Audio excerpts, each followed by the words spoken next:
விடுங்க, நான் சர்ச் பண்ணவே பண்ணாதீங்க, எதையுமே தேடாதீங்க. ஸோ நம்பர் 3, மூன்றாவதாக, நான் இந்த சோசியல் மீடியாவில் என்னுடைய பிரச்சனைக்கான சொல்யூஷனை நான் என்ன பண்ண மாட்டேன்னா தேட மாட்டேன். யாரை தேடுவேன்? எனக்கு ஐடியாஸ் சோசியல் மீடியா கொடுக்குற ஐடியாஸ் இல்லை, எனக்கு அவர் கொடுப்பாரு, அவர் சொல்லி தருவார், அவர் கொடுப்பாரு.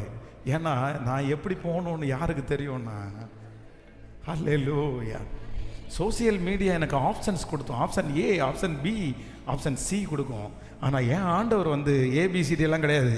ஒன்னே ஒன்று, நான் உனக்கு போதித்து நீ நடக்க வேண்டிய வழியை உனக்கு காட்டுவேன், உன்மேல் என் கண்ணை வைத்து உனக்கு நான் ஆலோசனை சொல்லுவேன்.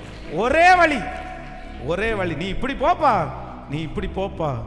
அதனால இன்றைக்கு ஒரு தீர்மானத்தோடு போ. இந்த ஃபர்ஸ்ட் டே ஆண்டவர் எல்லாரோடையும் பேசுறாரு. 666க்காக யாரும் எதிர்பார்க்க வேண்டாம். அது வந்துச்சுன்னா நான் போட மாட்டேன், நெட்டிலையும் போட மாட்டேன், கையிலையும் போட மாட்டேன் அப்படின்னெல்லாம் ஒன்றும் இல்லை. ஏற்கனவே வந்துச்சு, ஏற்கனவே நிறைய பேர் கையில் தான் வச்சுருக்கிறீங்க, ஏற்கனவே நிறைய பேர் அதை யூஸ் பண்ணிட்டு தான் இருக்கிறீங்க, அதை வச்சு தான் வாங்குறீங்க, அதை வச்சு தான் விற்கிறீங்க. என்ன அப்டேஷன் பின்னாடி இருக்குது?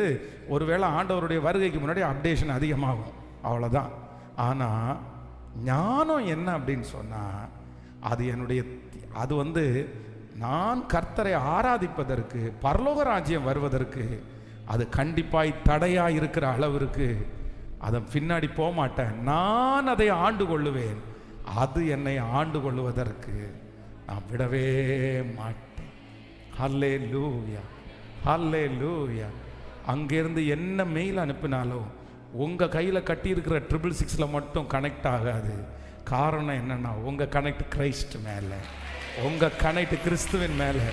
அதனால என்ன வந்தாலும் இல்லை, என்ட்ரி ஆகாது. அதுதான் கர்த்தருடைய பிள்ளைகளுக்கு பலன். எழும்பி நிற்கலாமா ஆண்டவரே?